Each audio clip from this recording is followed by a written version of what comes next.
Labdien, mani sauc Edgars Timofejevs, es esmu SIAT Omega mācību centra vadītājs. Mums priekš jums ir lieliski jaunumi. Mēs esam kļuvuši par Meigbloka robotu oficiālajiem pārstāvjiem Latvijā. Esam saņēmuši arī dažus robotiņus. Šodien parādīšu jums, kas ir katra robota iepakojumā. Un tad jau nākamajos video parādīsim, kā attiecīgi katra iekārta darbojas un kā mēs viņu varam izmantot. Tad sāksim mēs šodien. Pirmais mums būs, ņemsim Kolviju, šis te mazais robotiņš. Šis robotiņš mums nav konstruējams, viņš ir gatavs robotiņš, mēs viņu varam programmēt. Mēs viņu varam papildināt arī ar LEGO tehnikā detaļām. Un tad vērsim vaļā un skatīsimies, kas mums ir komplektā. Tad, protams, kā jau visām iekārtām, mums komplektācijā ir dažādas instrukcijas. Un mēs varam arī apskatīt dažādās valodās. Šeit mums ir uzlīmītes, drošības instrukcijas, protams. Un tad jau mēs esam nonākuši pie paša robotiņa. Robots mums sastāv no divām daļām. Viens ir šis te vadības panelītis, kas mums ir ar pogām un ar ekrānu.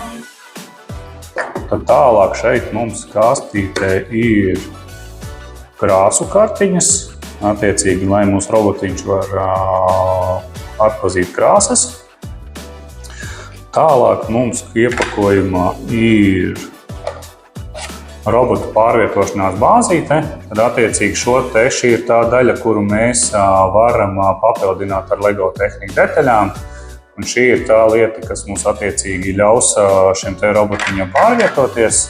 Šī te robota uzbūve pavisam vienkārša. Ņemam šo te vadības bloku, ieliekam šajā braukšanas bāzītē, pamēģināsim arī ieslēgt.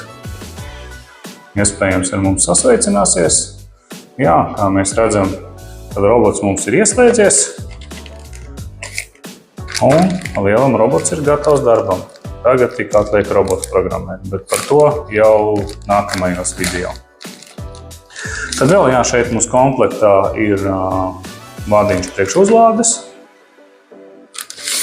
un arī siksniņa bērna priekam. Šis te robotiņš ir paredzēts bērniem no 6 gadu vecuma.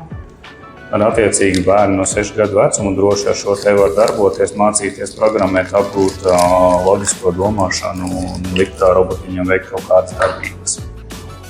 Robots ir aprīkots ar distances sensoru, krāsu sensoru, protams, redzams arī ekrāniņš mums ir.